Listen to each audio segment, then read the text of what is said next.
বলি good morning. এই যে আমার বাবু, বলো গুড মর্নিং।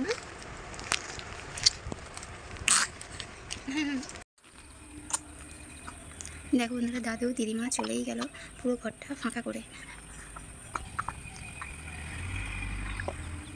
দেখো বন্ধুরা, স্নান টান সব কমপ্লিট হয়ে গেছে, আর দাদু দিদিমা যেহেতু চলে গেছে ভীষণই মনটা খারাপ লাগছে। আর এই যে এখন ছেলেকে ডোলা দিচ্ছি, আবার ওদিকে রান্না বসিয়েছি, মানে একটা ঝামেলা করার ব্যাপার শুরু হয়ে গেছে। এতদিন দাদু ছিল, ওকে দোলনা দিত, দেখতো, দিদা ছিল, কোলে নিত, খাওয়াতো, এ করতো, খাওয়াতো না সরি আমি খাওয়াতাম, কিন্তু ওরা নিয়ে রাখতো। তো এখন আমার ভীষণ কষ্ট লাগছে, চলে গেছে। বাড়ির সামনের পরিবেশটা তোমাদের একবার ঘুরিয়ে দেখিয়ে দিলাম।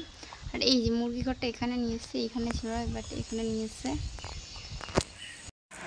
কিন্তু এখনও খাওয়া দাওয়া হয়নি, কারণ একা হাতে বাচ্চাকে নিয়ে সামলাতে আর পাচ্ছি না।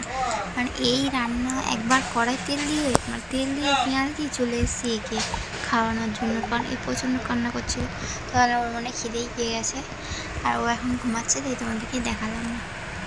দিন প্রচণ্ড কষ্ট হচ্ছে, কিন্তু কী করে যে একে বড় করে তুলবো আমি সেটা বুঝতে পারছি না। কারণ এই আজকের থেকে এরকমই আমার জীবন যুদ্ধ শুরু আর কি। সবসময়ও কেউই থাকবে না, মানে খুবই কম কোনো কেউ এলে, আমার ননদ কি দাদু দিমা এলে সেই সময় যা ওদেরকে পাবো, তাছাড়া তো আর কেউ আসবে না। 10-12 দিন হয়ে গেল মানে শ্বশুরবাড়িতে এসেছি, একদিনও কাজ কামাই করে ঘরে ছিল না। আর এখন থেকে মানে আজকে আছি, আজকে কত তারিখ, আচ্ছা কত তারিখ, হ্যাঁ আজকে 25 তারিখ।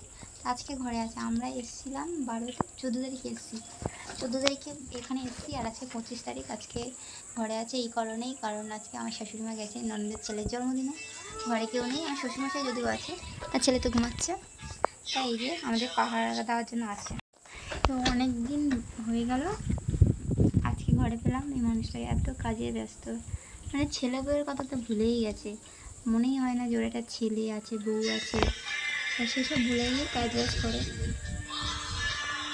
তো আজকে কীভাবে মনে পড়লো যে ছেলে বউ আছে, ওই জন্য ঘরে আছে। খাওয়া দাওয়া হয়ে গেছে, আর এখন রাত থেকে 10:30। তো আজকে লেট হয়ে গেছে, ছেলে দু বাড়িতে ছিল, তাই খাওয়া দাওয়া করতে লেট হয়ে গেছে, কারণ ও একটু লেটেই খায় ঘরে থাকলে, এত আরও লেট হতো।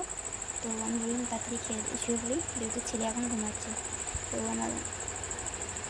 তো চলো সবাইকে tata, bye bye, good night.